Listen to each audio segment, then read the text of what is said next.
c'est la 71e édition du Club de la Presse. Nous sommes le 8 mars et c'est la journée internationale des droits de la femme.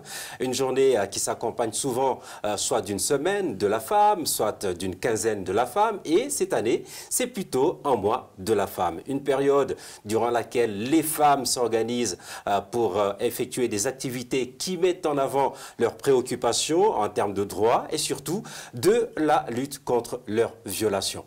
Eh bien, la femme burundaise n'est pas en reste et pour cette édition, elle a décidé de mettre en avant son développement, particulièrement sur le plan économique. Nos invités nous en diront plus, mais sachez d'ores et déjà que la femme réfugiée sera à l'honneur. Et justement, venons-en à nos deux invités. Honneur à la jeunesse, Alexandrine Keza, bonjour. Bonjour. C'est votre toute première sur nos plateaux, n'est-ce pas? Exactement, mais j'espère que ce n'est pas la dernière. Ah ben, nous comptons bien sur vous. Je signale que vous êtes journaliste à la radio Inzamba Agateka Kawe. Nous sommes également avec Maître Immaculée Runja, que la plupart d'entre vous connaissent déjà, pour la simple raison qu'elle est toujours disponible à chaque fois que nous faisons appel à elle. Bonjour. Bonjour. Je signale que vous êtes membre du mouvement des femmes et filles pour la paix et la sécurité au Burundi. Bienvenue et bonne fête à toutes les deux. Merci beaucoup. Merci. Bonne fête également à toutes les femmes burundaises et à toutes les femmes du monde. Je disais, honneur aux jeunes, Alexandre Keza, que signifie cette journée? Alexandrine Keza, que signifie pour vous cette journée? Cette journée, pour moi, d'abord, bonne fête à toutes les femmes et les filles. Bonne fête, madame. Merci, pareillement. Merci. Pour moi, cette journée signifie grand-chose. Ça ne signifie pas seulement une journée de partage d'un verre, de partage de cadeaux, mais ça signifie une journée où toutes les filles devraient se rappeler que on a un grand rôle à jouer, que ce soit au sein de la jeunesse elle-même, mais que ce soit aussi dans le pays ou dans le monde entier. On a un grand rôle à jouer parce que si tu dois demain être dirigeante d'une telle association ou d'un ministère, ou d'un pays. Ou d'un pays, pourquoi pas. Donc, ça se prépare à partir d'aujourd'hui. Donc, pour moi, cette journée, elle me rappelle que c'est une journée, mais qui prépare les 365 autres jours de l'année. Donc, c'est juste une particularité dans ce que toutes les filles et les femmes devraient faire au cours de toute l'année. Bref, ça vous rappelle votre responsabilité au sein de la société. Exactement. En tant que fille, surtout, et femme. Oui. Maître Runja Immaculée, c'est sans doute la 10e ou la 20e ou même beaucoup plus que ça, une journée que vous fêtez. Est-ce que cette journée revêt une saveur particulière pour vous, pour cette journée 2019? Oui, elle revêt un caractère primordial dans la vie des femmes. Dans la mesure où cette journée... Je parle particulièrement de 2019 par rapport aux autres. Est-ce que vous ressentez autre chose que ce que vous ressentiez auparavant? Oui, dans la mesure où 2019, c'est aussi l'occasion d'évaluer les réalisations faites au courant de l'année 2018 sur base des thèmes que les Nations Unies ou les pays se choisissent pour cette date-là. Alors, c'est une journée, un seul jour, une journée, une date où toute femme d'un pays, sur base de la politique du pays ou sur base du thème de l'année, est appelée à évaluer le pas franchi chaque année, mais aussi l'occasion de regarder en arrière, parce que c'est le passé qui prépare l'avenir. Et cette occasion-là serait pour moi une journée d'évaluation, que ce soit toujours évalué là où on vient et où l'on va. Vous rejoignez en quelque sorte la jeune Alexandrine qui parle en termes de responsabilité. Oui. Mhm. Et justement, quand vous parlez quel est le thème en fait de cette journée pour mieux comprendre en fait là où vous voulez en venir? Alors, donc, le thème de cette année est axé sur le développement à travers des initiatives innovatrices. Donc, comment il faut innover, au niveau se développer avec les idées nouvelles. Donc, il faut que toutes les activités soient axées sur des méthodes nouvelles. Et surtout, cela nous convient en tant que réfugiés, où on a commencé une vie nouvelle dans un contexte différent, avec des initiatives où on doit s'adapter à tout prix pour pouvoir vivre la vie de réfugié dignement. Vous parlez d'innovation, mais et quelles sont vos priorités dans ces innovations-là? L'innovation consiste en quoi? Vous êtes réfugié, vous n'êtes plus dans votre pays, vous n'êtes plus dans le même contexte. Vous étiez attaché à votre pays, sentimentalement, patriotiquement, économiquement, vous étiez en fait chez vous. Mais le contexte politique burundais vous a projeté dans un contexte différent. Vous n'avez pas le choix, vous n'avez pas le temps. Vous devez, pour la lutte pour la survie, vivre absolument pour pouvoir, parce que le combat pour la survie ne vous laisse pas le temps. Vous devez choisir de vivre ou mourir. Mourir ailleurs où on ne vous connaît même pas. Ou vivre d'une façon de clochard. Donc, c'est ça en fait où la différence et où le thème nous convient cette année plus qu'ailleurs. Plus que dans d'autres moments ou plus que l'année dernière. Alexandrine, est-ce que quand vous entendez parler de la journée de la femme, est-ce que vous sentez que les autres jeunes filles comprennent de quoi il s'agit, se sentent effectivement concernées par cette journée? Jeune fille ou pas jeune, on ne comprend toujours pas de la même manière cette journée. Par exemple, il y en a qui comprennent que ce soit des filles, des hommes, des garçons d'ailleurs, il y en a qui comprennent que ok, c'est une journée où la fille doit jouer le rôle de chef à la maison, doit avoir des cadeaux, des particularités, mais non, je ne pense pas que ce soit le cas. Pour moi, je comprends que cette journée, c'est une journée où je dois me rappeler justement, comme vous le disiez tout à l'heure, quelles sont les priorités. Qu'est-ce que je dois faire pour faire avancer mon pays, faire avancer ma famille. Donc, on ne comprend pas toujours de la même façon cette journée, que ce soit celles qui sont au pays, que ce soit des jeunes filles réfugiées ou des femmes réfugiées. On ne comprendra toujours pas de la même façon cette journée, mais justement notre priorité et notre, comment dire, objectif devrait être de comprendre de la même manière qu'est-ce qu'on veut pour cette journée, qu'est-ce qu'on veut pour... Oui, par exemple, vous, aujourd'hui, si on pouvait vous demander quel est l'idéal, quel est le geste idéal que vous pourriez faire pour les autres, par exemple? Le geste idéal que je pourrais faire pour les autres, peut-être ce serait de commencer à poser la question qui est-ce qui comprend pas en quoi rime cette journée. Et le premier geste que je pourrais poser, ce serait peut-être de rassembler ces jeunes filles et de leur demander un échange. Parce que la façon dont je comprends cette journée, ça ne veut pas dire que c'est la meilleure. Donc, il faudra un échange en premier lieu pour savoir qu'est-ce que je peux faire, qu'est-ce que l'autre peut faire. Donc, s'il y a un échange d'abord entre filles, pas éviter justement, parce qu'entre filles, entre femmes, il y a toujours certaines rivalités. Et donc, éviter cela en premier lieu. Là, je sens que les aînés sont interpellés. Est-ce que la jeune fille a de la place dans ce que vous faites? Oui. Le mouvement des femmes et filles, avoir même son appellation, elles ont de la place, même dans l'appellation. Et c'est même, moi je crois que c'est le groupe qui est plus actif et qui fait que le mouvement aussi soit très dynamique dans le contexte actuel et sur la scène nationale et internationale. Et Alexandrie, je reviens à vous. Mais cette journée, qu'est-ce qu'elle vous apporte à vous personnellement?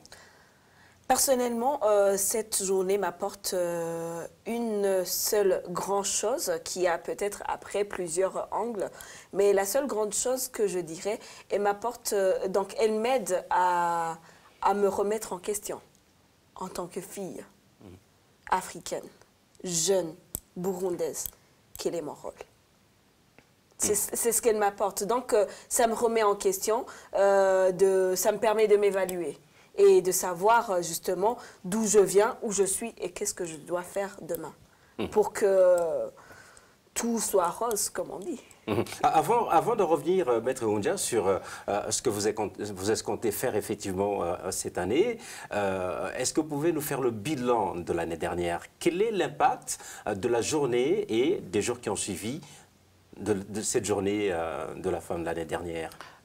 Permettez-moi, avant de répondre, d'encourager et de féliciter cette prise de conscience que Sandrine vient de nous partager. La jeunesse au sein du mouvement a une place primordiale. Mais même si cette jeunesse parfois a peur d'appartenir à un groupe où il y a trop de femmes, moi je crois que les jeunes filles ont aussi un rôle primordial de se regrouper. Parce que de se regrouper entre jeunes, et ça existait déjà, nous sommes en train de voir des synergies des jeunes, de la jeunesse, avec les différents groupes qui s'activent aussi pour leur autopromotion. Et moi, je crois que, et je suis convaincue, que les jeunes aussi, certes, ont des aînés pour les faire avancer au niveau des idées, mais ils ont aussi la mission de s'auto-promouvoir. Et c'est là le cadre qui sera plus approprié pour ça. Elle dit que sa plus grande crainte, c'est plutôt la rivalité, les rivalités qui existent entre les jeunes filles. Il n'existe aucune rivalité parce que les uns sont là. Elle les surmonte quand même. Les rivalités, il ne devrait pas, et on ne devrait pas vraiment l'affirmer qu'il y a une rivalité. Il n'y a aucune rivalité parce que parfois, les jeunes croient qu'on ne leur donne pas suffisamment d'espace. Exactement, mais ils ont de l'espace parce que notre jeunesse, nos jeunes filles, les jeunes filles burundaises, ne sont plus, ou ne feront même plus comme nous avons vécu dans le passé, au courant de notre vie. Elles ont beaucoup d'opportunités, elles sont formées, elles sont ouvertes au monde. Elles doivent profiter de toutes les opportunités qui leur sont ouvertes où qu'elles sont. Je pense qu'Alexandrine qui est là, elle vous a déjà entendu. Et tout à l'heure, je lui poserai la question de savoir comment elle sur la question pour l'évaluation des activités le bilan, réalisées. L'impact au niveau du bilan. Certes, le bilan au niveau, si on l'évalue, parfois on a toujours, on compte ou on regarde le minimum. Mais je crois qu'en regardant l'évolution du mouvement, nous pouvons nous-mêmes nous féliciter du pas franchi. On a évolué. Le contexte est très difficile pour la communauté réfugiée. Certainement. Mais on a vu, et là vous pouvez le témoigner, au niveau de la communauté des réfugiés ici au Rwanda, il y a eu beaucoup de progrès, et le mouvement a joué un grand rôle au niveau de la mobilisation des femmes, parce que c'est un groupe de proximité.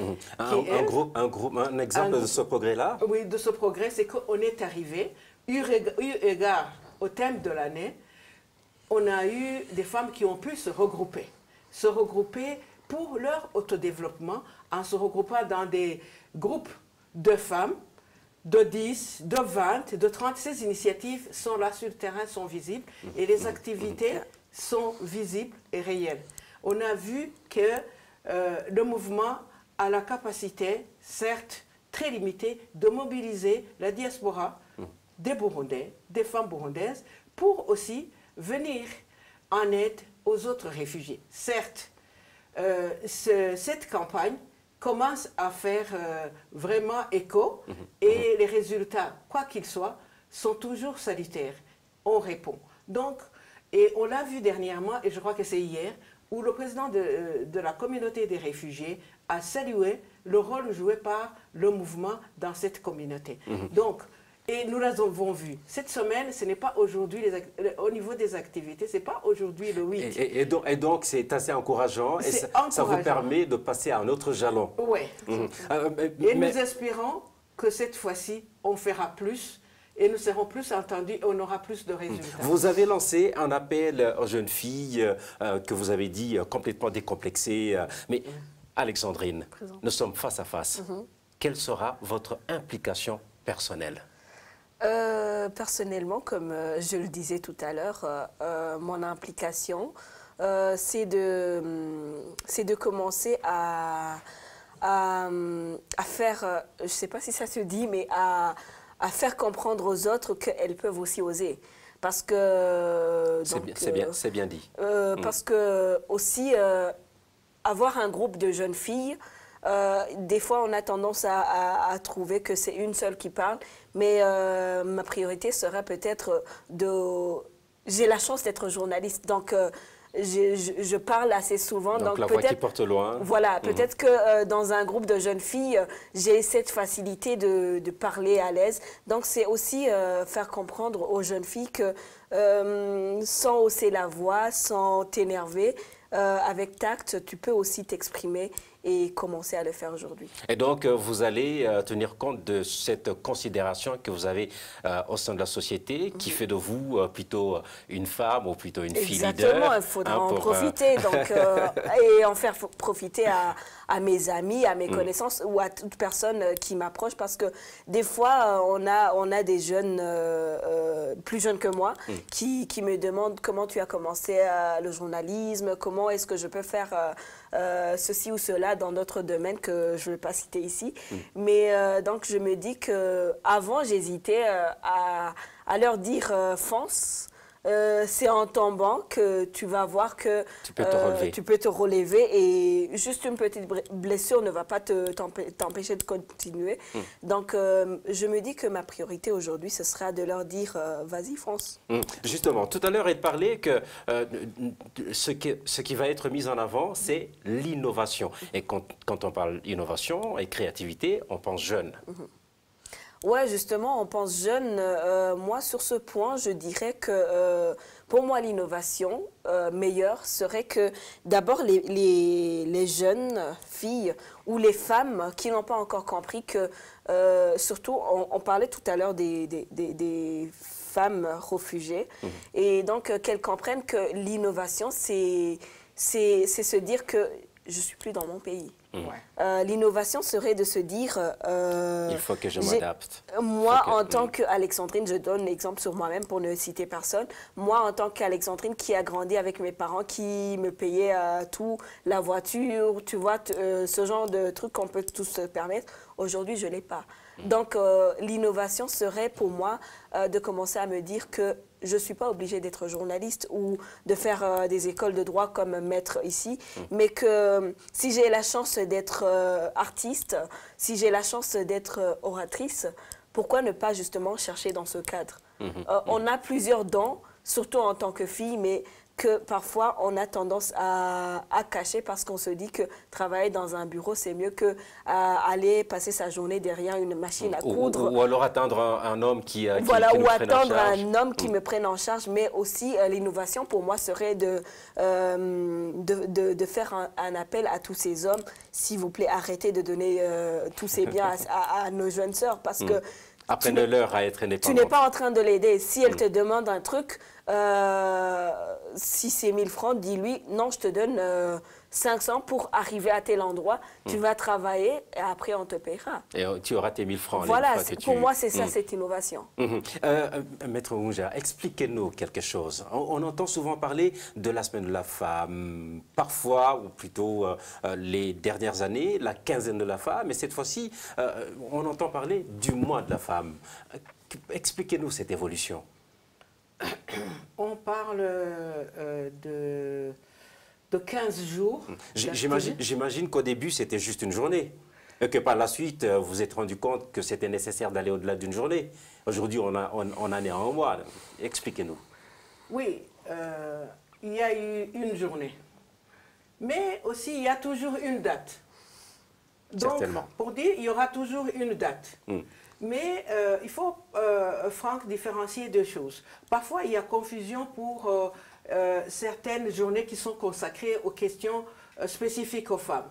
Je parle de 15 jours d'activisme qui sont, la plupart des fois, c'est fin novembre, décembre, où il y a beaucoup d'activités relatives à la lutte contre les violences basées sur le genre, ou les violences faites aux femmes. C'est 15 jours, c'est 2 semaines, et parfois on les confond ou avec les fêtes de la femme. Donc ce sont ces 15 jours qui sont consacrés réellement à traiter les questions spécifiques liées aux violences.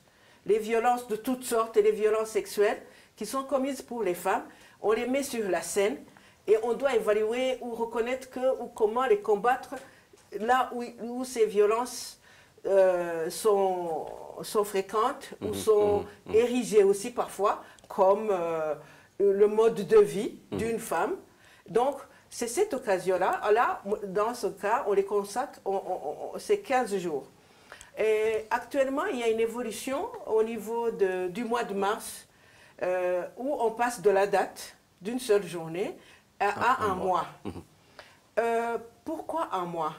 C'est parce que les activités et les préoccupations des femmes ne peuvent pas se faire ou se dire en une journée. Exactement. Il faut les tendre. Aujourd'hui, les enjeux sont énormes. Les problèmes sont variés. Les problèmes sont variés dans des contextes aussi différents. Aujourd'hui, nous sommes en train de parler des questions des femmes, des activités, des préoccupations. On les parle dans 2 contextes différents. Au Burundi, on est en train de célébrer. On amène même des stars pour la célébration. Ici, en exil, on n'est pas dans la célébration. On est dans la phase de mobilisation. Et c'est ça notre thème à nous.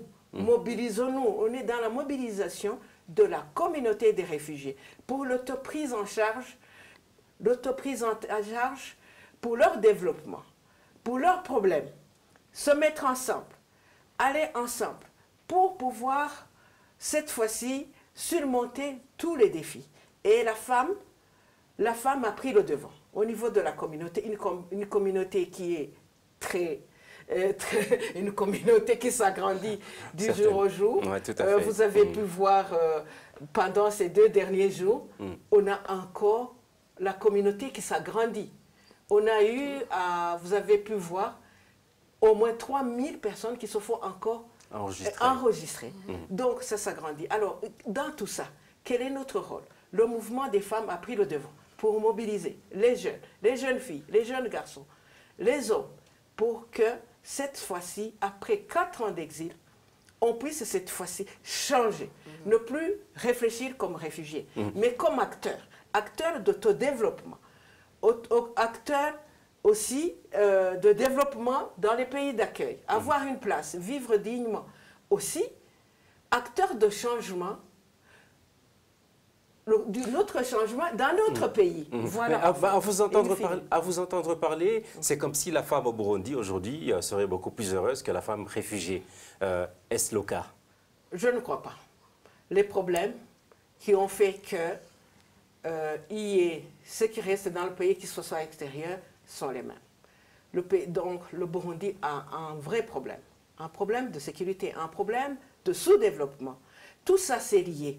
Quand vous n'arrivez pas à résoudre un problème dans un pays, l'impact, les conséquences touchent toutes les couches de la population. Pourquoi maintenant sur la scène internationale, au niveau de l'évaluation du développement des pays, on reste toujours on a toujours de la place de derrière, on n'est pas devant. Alors que cette fois-ci, le monde est ouvert. Le monde est ouvert, on peut voir certains pays qui émergent plus facilement. Mais les pays qui n'arrivent pas à résoudre leurs problèmes, qui ont des pays qui connaissent des crises cyclistes comme le nôtre ont des difficultés de développement. Alors, le sous-développement touche quoi? C'est le pays qui n'avance pas, c'est sa population qui n'avance pas. En revenant sur votre question, les femmes sont touchées énormément par cette crise. Les femmes n'arrivent pas à vivre dans la pauvreté. Elles n'arrivent pas à décoller économiquement. Elles vivent dans la peur. Elles n'arrivent pas à exprimer ou se mettre ensemble pour que cette question qui les empêche de se développer puisse être résolue. Et donc pour vous, quand vous dites aujourd'hui au Burundi, on est en train de célébrer, donc c'est une célébration de façade. À ce que je comprends par rapport à votre analyse par la suite. Nous sommes dans la phase de mobilisation de la communauté des réfugiés pour que vraiment ils prennent leur destinée en main. Alexandrine, est-ce que vous enviez les jeunes filles qui sont restées au pays? Laisse-moi te dire un truc, Franck. Moi, cette journée, je la considère... je vais faire un petit exemple. Je la compare un peu à la fête, que ce soit de Noël, de Pâques et tout ça. C'est-à-dire, pour moi, la fête de Noël ou de Pâques, elle se célèbre dans toutes les familles. Mais toutes les familles ne la célèbrent pas de la même façon. Certainement. Mais ce qui est bien, c'est que si j'ai la chance de nourrir tous mes invités et que mon voisin n'a pas eu cette chance, on se dit tous... Que ce soit moi ou mon voisin, il y aura la prochaine fois.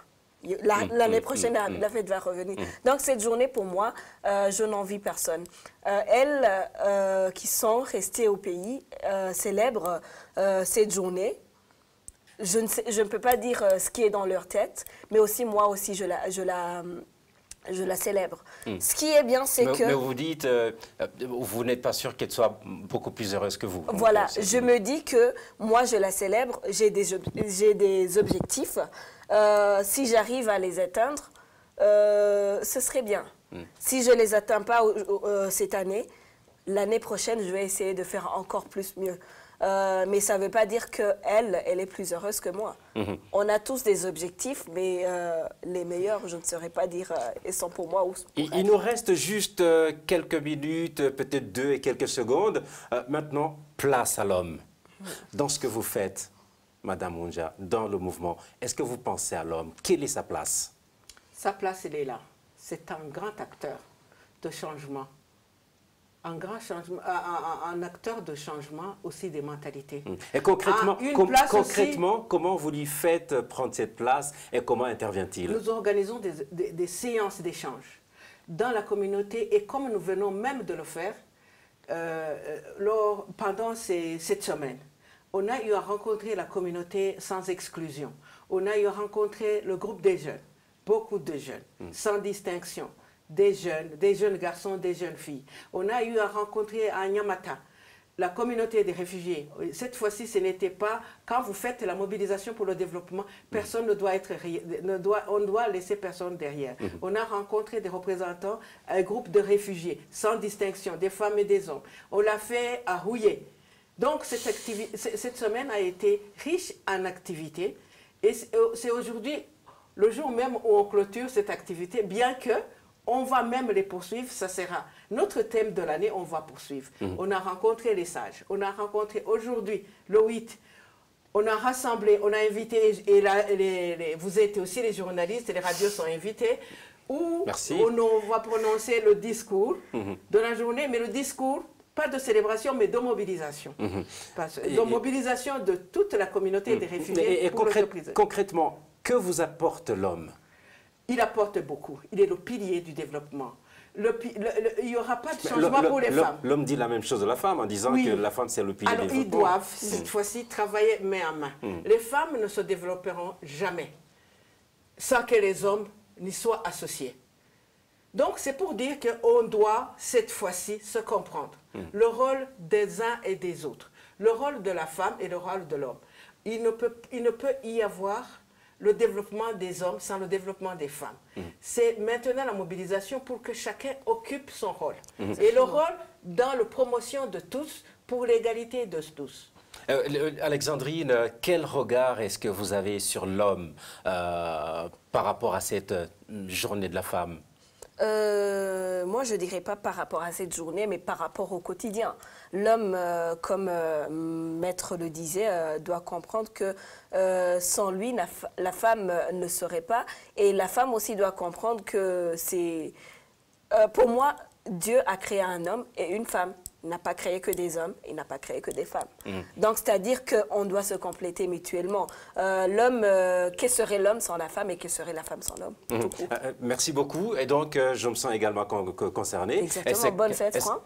Merci beaucoup. C'est comme un compliment. Oui, c'est un compliment. Je vous en remercie. Et donc, c'est par là. Donc, on aura bien compris que l'homme est aussi important que la femme pendant cette journée spéciale que l'on qualifie de droit Franck, de la femme. j'aimerais préciser un truc avant de terminer peut-être. Oui. C'est juste, j'aimerais par exemple que l'année prochaine, Oui. tous les hommes puissent comprendre par rapport à certaines localités où on voit que des jeunes filles ne vont pas toujours à l'école et que certains se disent que c'est la femme qui doit expliquer et que la jeune fille doit aller à l'école. Mais j'aimerais que l'année prochaine, par exemple, tu me dises, j'ai expliqué à 3-4 hommes qu'ils doivent envoyer leur petite fille à l'école. Merci beaucoup. J'en tiendrai compte. J'avais juste peur qu'elle me demande que je porte la jupe. Fin de cette 71e édition du Club de la Presse. Merci à nos deux invités, Maître Immaculée Oundja, du mouvement des femmes et filles pour la paix et la sécurité au Burundi. En fait, avec la féminisation des mots, est-ce que vous allez rester maître ou vous devenez maîtresse? Non, maître. Vous restez maître? Oui. Vous y tenez? Oui, Ah, d'accord. Et ça ne me cause aucun problème. Ah, ok, merci beaucoup, maître. Merci également à Alexandrine Keza, qui est journaliste à la radio Nzamba Agate Kakawe. Merci également. Merci pour votre invitation. C'est la toute première fois, mais ce n'est pas pour avoir manqué de tenter de vous inviter. Hein, des fois que vous disiez non, vous comptez changer. Pas la dernière. Vous comptez changer. Déjà, le fait que je sois ici, c'est que j'ai changé. Merci. Donc, merci beaucoup. Je remercie également toute l'équipe technique, à toutes, à tous. Je vous donne rendez-vous la semaine prochaine pour un nouveau numéro du Club de la Presse.